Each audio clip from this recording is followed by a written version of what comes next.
Welcome to Ramprasad talks. ఇప్పుడు WDC final మనం ముఖ్యాంశంగా మనం మాట్లాడుకుంటున్నాం. డబ్ల్యూడిసి ఫైనల్లో మనం ఫైనల్ చేరుకోవాలంటే చాలా కథనే ఉంది. ముఖ్యంగా దక్షిణాఫ్రికా దూకుడుతో భారత్కు పరిస్థితులు కొంచెం క్లిష్టంగా మారాయి. అలాగే ఫైనల్ చేరాలంటే ఆసీస్తో మిగతా టెస్ట్లో ఒక్కటి కూడా ఓడిపోకూడదు. 2 గెలిచి 1 డ్రా చేసుకున్నా కానీ పర్వాలేదు. అలాగే 2-2తో డ్రా చేసుకున్నా పర్వాలేదు. 4 సిరీస్ చేస్తే 64.05 అంటే 64.05తో భారత్ ఈజీగా ఫైనల్ చేరుకునే అవకాశం ఉంటుంది. అలాగే 3-1తో నెగ్గితే 60.52 పాయింట్ల శాతంతో ఆసీస్ను దాటి టైటిల్ పోరు అర్హత సాధిస్తుంది. ఒకవేళ ఈ బోర్డర్ గవాస్కర్ ట్రోఫీని 2-2తో డ్రా చేసుకుంటే రోహిత్ శర్మ కూడా అవకాశం ఉంటుంది. కానీ అదేంటంటే ఆస్ట్రేలియా శ్రీలంక సిరీస్ ఉంది. దాంట్లో శ్రీలంక 2-0తో వైట్ వాష్ చేయాల్సి ఉంటుంది ఆస్ట్రేలియాను. అప్పుడే మనం ఫైనల్కు అర్హత సాధిస్తాం. అప్పుడు భారత్ ఆసీస్ ఏంటంటే 2 కూడా సమంగా 55.26 పాయింట్తో శాతంతో సమానంగా ఉంటాయి. సో అప్పుడు ఎక్కువ సిరీస్ల విజయంతో ఇండియా 2వ స్థానానికి ఎగబాకుతుంది. సో సౌత్ ఆఫ్రికా తోటి ఫైనల్ ఆడడానికి అర్హత సాధిస్తుంది.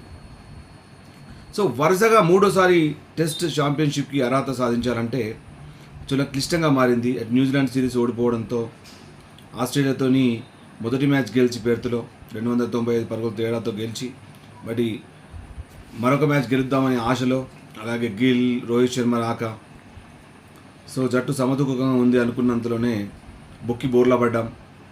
సో మరొకసారి ఇండియా కథ కంచికి. మనకు తెలుసు, ఒక మ్యాచ్ గెలుస్తూ ఒక మ్యాచ్ ఓటమి అంటే కన్సిస్టెన్సీ అనేది మన జీవితంలో మనం ఎప్పుడు కూడా చూసి ఉండం. అలాంటిది ఒక మ్యాచ్ గెలుస్తాం, T20లో వరల్డ్ కప్ ఫైనల్ కూడా గెలుస్తాం, తర్వాత నెక్స్ట్ మ్యాచ్ ఓడిపోతాం. అంటే ఛాంపియన్స్ జట్టు ఎలా ఆడాలో అలా ఆడడం, అలా ప్రొఫెషనల్గా ఆడడం అనేది గత కొన్ని సంవత్సరాలుగా, అంటే నేను 84 నుంచి చూస్తున్నాను. 84 నుంచి కూడా ఇదే పరిస్థితి. ఎప్పుడు కూడా నెక్స్ట్ మ్యాచ్ ఇండియా గెలుస్తుందో నాదేదో నమ్మకం లేదు. ఈవెన్ మీకు అండర్ 19 మ్యాచ్లో కూడా అద్భుతంగా ఆడింది. పాకిస్తాన్తో ఓడిపోయి మిగతా అన్ని జట్లతోనూ గెలిచింది. ఫైనల్లో బంగ్లాదేశ్ జట్టుతోటి అనూహ్యంగా ఓడిపోయింది. అద్భుతమైన క్రీడాకారులు ఉన్నారు ఇండియన్ జట్టు లోపల. అంతకుముందు మ్యాచ్ శ్రీలంకను చాలా సునాయాసంగా ఓడగొట్టారు. ఆ తర్వాత ఫైనల్లో ఇండియా ఫేవరెట్గా బరిలోకి దిగింది. తో బంగ్లాదేశ్తో ఓడిపోయింది. అలాగే ఇక్కడ సీనియర్ జట్టు చూస్తే ఒక దశలో పట్టికల అగ్రస్థానం దక్కించుకునే ఇండియా అడిలైడ్లో ఓటమితోటి, pink ball day and night మ్యాచ్లో ఓటమితోటి 3వ స్థానానికి పరిమితమైంది. సో భారత పాయింట్ల శాతం ఇప్పుడు 61.11 నుంచి 57.29కి తగ్గింది. అలాగే పాయింట్ల శాతాన్ని 57.69 నుంచి 60.71 పెంచుకున్న ఆస్ట్రేలియా 2వ స్థానానికి ఎగబాకింది.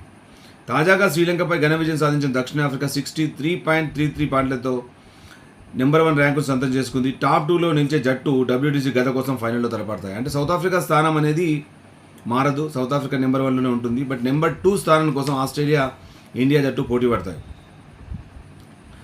భారత్కు ఫైనల్ చేసే అవకాశాలు ఉన్నాయి, కానీ అసాధారణ ప్రదర్శన చేయాల్సి ఉంటుంది. ఆస్ట్రేలియాని మిగతా 3 మ్యాచ్ల్లో నిలువరించాలి. అంటే 2 మ్యాచ్లు కంపల్సరీ గెలవాలి. 1 మ్యాచ్ డ్రా చేసుకున్నా పర్వాలేదు.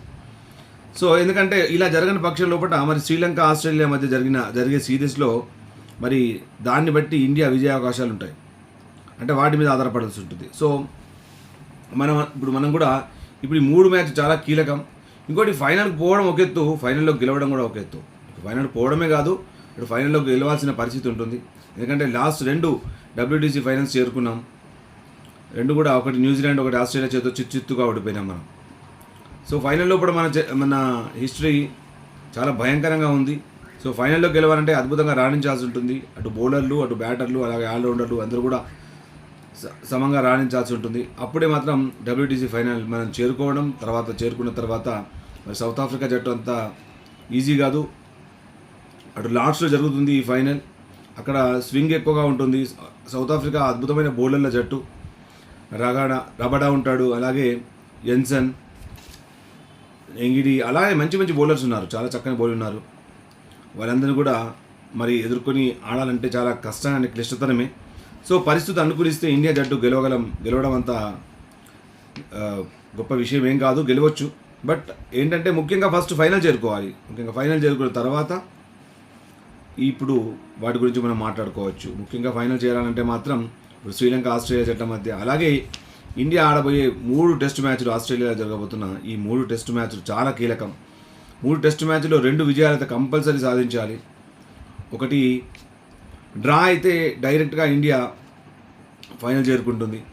ఎందుకంటే శ్రీలంకతోని ఆస్ట్రేలియా గెలిచినా కూడా పెద్దగా పాయింట్ల పట్టికలో పెద్ద మార్పులు ఉన్నా కానీ ఇండియా 2వ స్థానం నుంచి మాత్రం మారేది లేదు.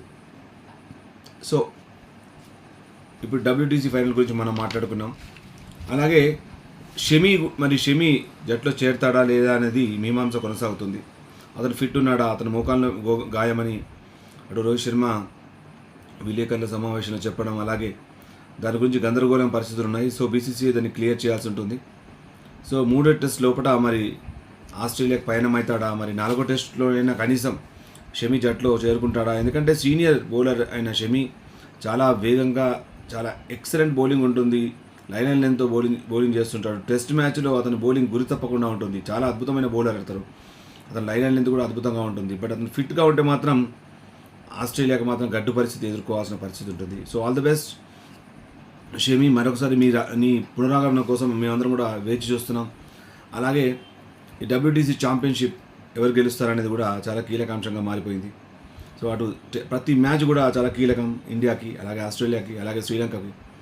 సో చూద్దాం నెక్స్ట్ ఏం జరుగుతుందో. మరొక మంచి వీడియోతో మీ ముందు ఉంటాను. Thanks for watching your favourite tech show Ramprasad talks.